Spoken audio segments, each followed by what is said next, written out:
ณะคุ้มครองด่านสากลขัวมิตรภาพหนึ่งนครหลวงเวียงจันทน์ได้จัดพิธีมอบหับนาทีหัวหน้าด่านสากลขัวมิตรภาพหนึ่งนครหลวงเวียงจันทน์ระหว่างผู้เก่าและผู้ใหม่เป็นเกียรติเข้าร่วมของทานปริญญาเอกอาจสะพังทอง4,000 ดอนกรรมการศูนย์กลางภาคเจ้าของนครหลวงเวียงจันทน์มีคณะคุ้มครองด่านสากลพร้อมด้วยบรรดาแขกถึกเซินและภาคส่วนที่เกี่ยวข้องเข้าร่วมท่านนางสุมาลีธรรมวงศ์หัวหน้าแผนกภายในนครหลวงเวียงจันทน์ได้ผ่านแจ้งการของห้องว่าการสำนักงานนายกรัฐมนตรีฉบับเลขที่393/หสนยลงวันที่22 กุมภาพันธ์ 2024เกี่ยวกับการโฮมการจัดตั้งด่านสากลขัวมิตรภาพหนึ่งนครหลวงเวียงจันทน์และผ่านห่างมติหับหองของสภาประชาชนนครหลวงเวียงจันทน์เลขที่113/คลจำสปนวลงวันที่3 ตุลาคม 2024ว่าด้วยการหับห้องเอาด่านสากลขัวมิตรภาพหนึ่งเป็นกลุ่มจากการจัดตั้งขององค์การปกครองนครหลวงเวียงจันทน์ในกองประชุมยังได้รับฟังการรายงานโดยย่อเกี่ยวกับสภาพการจัดตั้งปฏิบัติเวียกงานของด่านสากลสินค้าทาบกทานาแรงนครหลวงเวียงจันทน์ในระยะผ่านมาและทิศทางแผนการเวียกงานต่อหน้าพร้อมเดียวกันท่านพันเอกบุญทรงดาราแสนหัวหน้าด่านสากลขัวมิตรภาพหนึ่งนครหลวงเวียงจันทน์ผู้เก่าได้ยกให้เห็นถึงผลงานการซี่นำพาบรรษาเวียกงานวีซ่าเฉพาะในระยะผ่านมา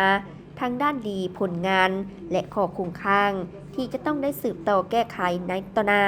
เพื่อเฮ็ดให้เวียกงานคุ้มครองด่านมีความเติบใหญ่ขึ้นไปเรื่อยๆในพิธีคณะจัดตั้งนครหลวงเวียงจันทน์ได้ผ่านมติตกลงของคณะประจำภาคนครหลวงเวียงจันทน์ว่าด้วยการยุบเลิกหน่วยพักหักฐานห้องการบริหารด่านทาบกทานาแรงที่ขึ้นกับองค์คณะภาคนครหลวงเวียงจันทน์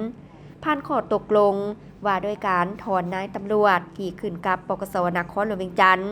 ผ่านมติตกลงของคณะประจำภาคนครหลวงเวียงจันทน์ว่าด้วยการบ่งตัวแต่งตั้งหักษาการสั่วข่าวเลขาคณะภาคหักฐานด่านสากลขัวมิตรภาพหนึ่งนครหลวงเวียงจันทน์ผ่านข้อตกลงของเจ้าของนครหลวงเวียงจันทน์ว่าด้วยการแต่งตั้งรักษาการสั่วข่าวหัวหน้าด่านและห้องหัวหน้าด่านสากลขัวมิตรภาพหนึ่งนครหลวงเวียงจันทน์และมอบข้อตกลงของเจ้าของนครหลวงเวียงจันทน์ว่าด้วยการแต่งตั้งรักษาการสั่วข่าวหัวหน้าด่านและห้องหัวหน้าด่านสากลขัวมิตรภาพหนึ่งนครหลวงเวียงจันทน์จากนั้นก็ได้มีพิธีเซ็นบทบันทึกมอบหับหน้าที่อย่างเป็นทางการ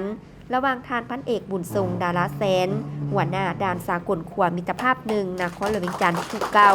กับทานสมฤทธิ์พันธจักรรักษาการสั่วข่าวหัวหน้าด่านสากลขัวมิตรภาพหนึ่งนครหลวงเวียงจันทน์โดยทรงหน้าทานปริญญาเอกอาจสะพังทอง 4,000 ดอนกรรมการศูนย์กลางภาคเจ้าของนครหลวงเวียงจันทน์ในตอนท้ายทานปริญญาเอกอาจสะพังทอง 4,000 ดอนได้แสดงความย่องยอสมเสยต่อผลงานที่หัวหน้าด่านสากลผู้เก่าเหตุใดในระยะผ่านมา